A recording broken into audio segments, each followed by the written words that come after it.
NEET की preparation के दौरान आप कुछ ऐसी गलतियां कर सकते हो जिससे आपके सिर्फ मार्क्स घटेंगे नहीं, आपका सिलेक्शन भी रुक सकता है। वीडियो को एंड तक देखना, क्योंकि अगर आप इनमें से एक भी मिस्टेक कर रहे हो तो काफी ज्यादा चांसेस है आपके मार्क्स घटने के, और हो सकता है आपका सिलेक्शन भी ना हो। मिस्टेक नंबर 1, अननेसेसरली बहुत सारी बुक्स को पढ़ने की कोशिश करना। देखिए, ये मिस्टेक नॉर्मली वो बच्चे करते हैं जो अभी शुरुआत करने जा रहे हैं, जो भी 10th से 11th में है और नीट की जर्नी की शुरुआत की है, पढ़ाई करना शुरू किया है। तो उनके लिए शुरुआत में भी मान लीजिए 2 चैप्टर ही है, बायोलॉजी के भी 2 चैप्टर ही हुए, तो उनको लगेगा कि अभी काफी कम चीजें, तो हम बाहर की चीजें पढ़ लेते हैं, तो वो एक्स्ट्रा बुक्स पे जाएंगे, आउट ऑफ एनसीईआरटी जाने की कोशिश करेंगे, बहुत सारा पढ़ने की कोशिश करेंगे, और इस चक्कर में वो जो मेन चीजें हैं एनसीईआरटी की, उन पे ज्यादा अच्छे से फोकस नहीं कर पाएंगे। देखो, एनसीईआरटी को अच्छे से पढ़ पाना ही अपने आप के अंदर एक बहुत बड़ी बात है।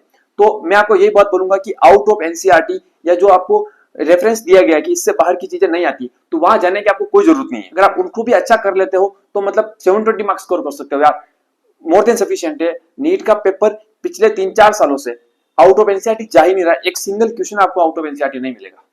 तो हाँ, आपको एनसीईआरटी से स्टक रहना है और अननेसेसरीली दूसरी बुक्स पे नहीं जाना है। देखिए, सेकंड मिस्टेक है अनअवेयर ऑफ कंपटीशन। देखिए, जब हम शुरुआत करते हैं ना, हमें लगता है कि हम अपने स्कूल के टॉपर हैं या हम अपने स्कूल के टॉप बच्चों में आ रहे हैं, तो हमारा सिलेक्शन तो हो ही जाएगा, हमें बस तैयारी करनी है। देखिए, ऐसा नहीं है, क्योंकि नीट के अंदर जितनी सीट्स है ना एमबीबीएस, उससे ज्यादा स्कूल्स है, और उसके अलावा जो मेन जहां से टॉपर आ रहे हैं, ऑल इंडिया रैंक स्कोर कर रहे हैं, वो है मेनली कोचिंग्स, जो 11th-12th कोचिंग्स में बिता रहे हैं, वो तो एक्चुअली स्कूल में है ही नहीं।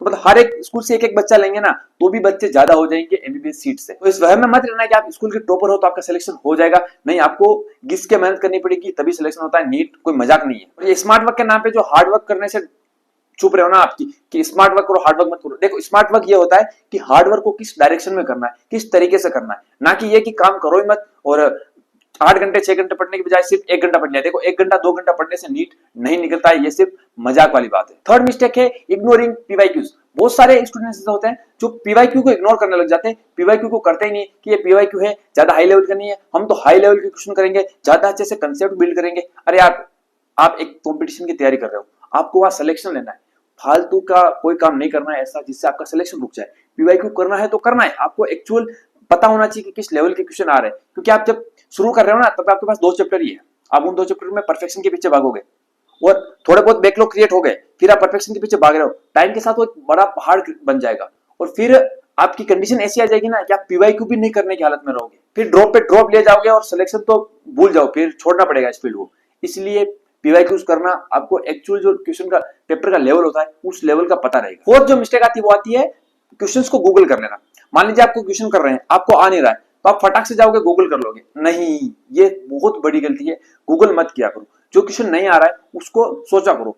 आधा घंटा भी लग रहा है ना अगर किसी क्वेश्चन में, कोई कंसेप्ट में, तो लगाओ उसको, क्योंकि वो जब बहुत सोचने के बाद जब कोई चीज समझ में आएगी ना आपको, या दिमाग में क्लिक कर जाएगी, तो वो परमानेंट सेव हो जाएगी, मतलब उसको ज्यादा रिवाइज करने की जरूरत नहीं पड़ेगी। फिर भी आपको नहीं आ रहा है ना, तो थोड़ा बहुत स्टेप वाइज देखो। कोई 4 स्टेप का क्वेश्चन है तो एक स्टेप देख ली उसकी, उसके बाद आपको कोई हिंट मिल गया, हो गया तो कर लो, पूरा आंसर एक बार में मत देखो। और फिर भी अगर कोई फैक्ट वाली चीज है मान लो बायोलॉजी में, तो गूगल करके मत ढूंढो उसको बुक में ढूंढो कि बुक में कहां लिख रखा है। उसको ढूंढने के लिए आपको उसके आसपास का अच्छा खासा पार्ट पढ़ना पड़ेगा, वो रिवाइज हो जाएगा। और वो ढूंढने के चक्कर में, उस पॉइंट को, पर्टिकुलर पॉइंट को ढूंढने के चक्कर में, उसके आसपास का पार्ट भी आपके ब्रेन में परमानेंटली सेव हो जाएगा। पेज नंबर तक याद हो जाता है बच्चों को बहुत सारे, कि ये पेज है और इस पेज के साइड में ये डायग्राम बना हुआ है। तो यस, आपको बुक से ही ढूंढना है चीजों को, गूगल करना छोड़ दो 2 साल के लिए, 1 साल के लिए, जिस भी कंडीशन में आपको नीट देने के बाद, हाँ ठीक है, फिर गूगल करने की सोचना कुछ। फिफ्थ मिस्टेक आती है डाउट्स को नहीं पूछना। देखिए, बहुत सारे बच्चे ये सोचते हैं कि यार अगर मैं डाउट पूछूंगा अपनी क्लास में तो ये क्या सोचेगा, वो क्या सोचेगी, दोस्त क्या सोचेंगे मेरे। अरे यार, कोई फर्क नहीं पड़ता है कि वो क्या सोच रहे हैं, वो आपके साथ कुछ समय के लिए है, 1 साल या 2 साल, उसके बाद आपको सिलेक्शन होने वाला है अगर आप अच्छे से पढ़ोगे तो, वरना वो सेलेक्ट होकर चले जाएंगे, आप डाउट नहीं पूछने के इस शर्त के कारण वहीं बैठे रह जाओगे, कुछ नहीं हो सकता, आपकी बेसमेंट चेंज हो जाएगी, वो चले जाएंगे, आप ड्रॉप ले लोगे, नए बेसमेंट आपकी ऐड हो जाएगी और फिर से आप मुझे शर्म पाओगे। इससे काम नहीं चलेगा। जो डाउट आ रहा है पूछो, आपको सिलेक्शन लेना है, जब आप सेलेक्ट हो जाओगे तो उनका जवाब मिल जाएगा।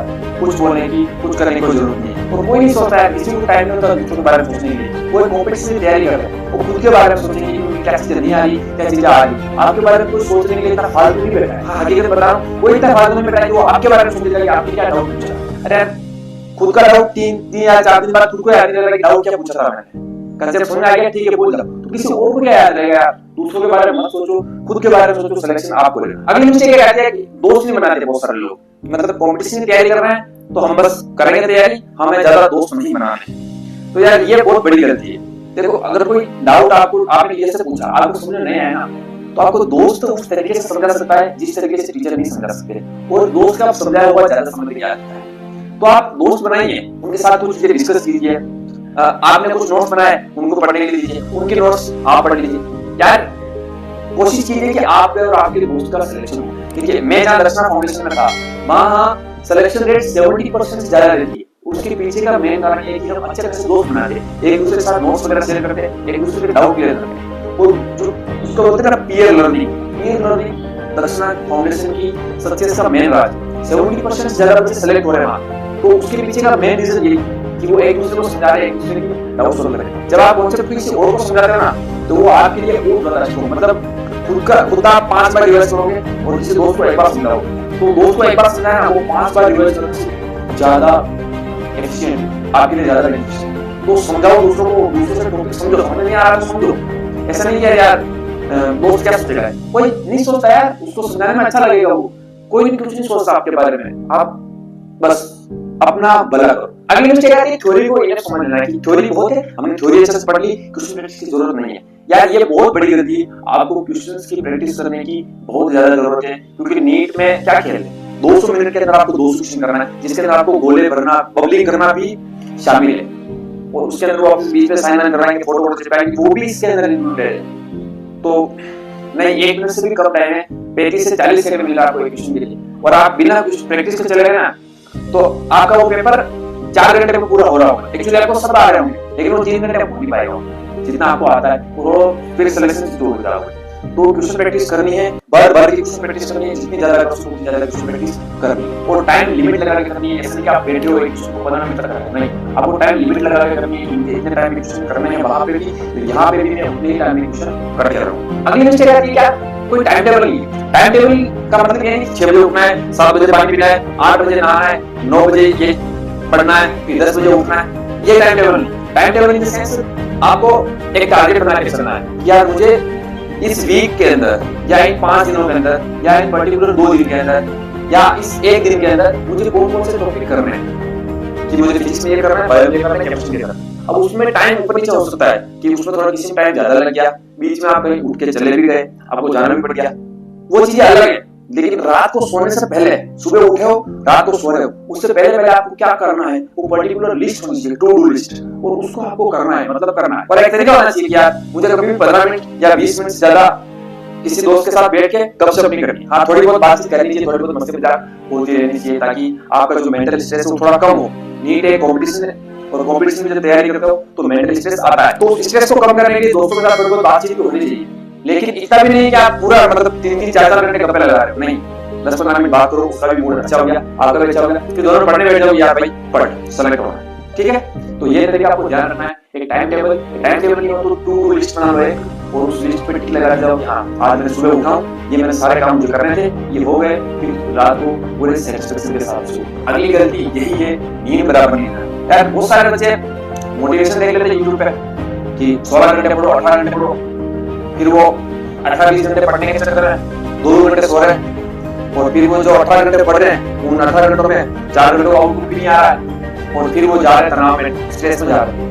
ये कोई तरीका नहीं होता पढ़ने का। 8 घंटे की नींद लेनी है तो 8 घंटे नींद लीजिए। 8 घंटे में आपका काम नहीं चल रहा है, आपको 8.5 घंटे लेने पड़ी नींद, 8.5 घंटे लीजिए यार, क्योंकि आप जितने भी घंटे पढ़ रहे हैं ना वो वर्दी होने चाहिए। मतलब आप अगर 7 घंटे बैठ के पढ़े हैं तो 7 घंटे में से कम 6 घंटे का आउटपुट आना चाहिए ना। ऐसा है कि आप 15 घंटे बैठ के पढ़ रहे हो और आउटपुट 3 घंटे का आ रहा है, तो फिर वो कुछ मतलब नहीं है। इससे अच्छा 5 घंटे पढ़ो, 5 घंटे का आउटपुट लाओ, बाकी चिल मारो। तो आराम से सो यार, सोना ज्यादा जरूरी है, बहुत इंपॉर्टेंट है ब्रेन के लिए स्लीप करना। और ये साइंटिफिकली इसके पीछे बेसिस है यार, कोई मजाक वाली बात नहीं है, साइंटिफिक बेसिस इसके पीछे कि स्लीप में ब्रेन के साथ क्या क्या एक्टिविटीज होती है वो एमबीबीएस में आकर तुम पढ़ लो, ठीक है। अगली मिस्टेक आती है रीडिंग ऑन बेड। बहुत सारे मतलब स्टूडेंट्स होते हैं जो बेड पे बैठ के बुक लिया और पढ़ रहे हैं। यार बेड पे बैठ के पढ़ाई नहीं होती है, बेड में सोया जाता है, बेड पढ़ने के लिए नहीं होता है। टेबल कुर्सी लगा के पढ़ा लो, बेड में बैठोगे, फिर पढ़ने के लिए बैठोगे, थोड़ी देर में सो जाओगे। और अगर सोए नहीं, माना 2 घंटे बैठ के पढ़ रहे हैं, दिमाग को कुछ नहीं जा रहा होगा,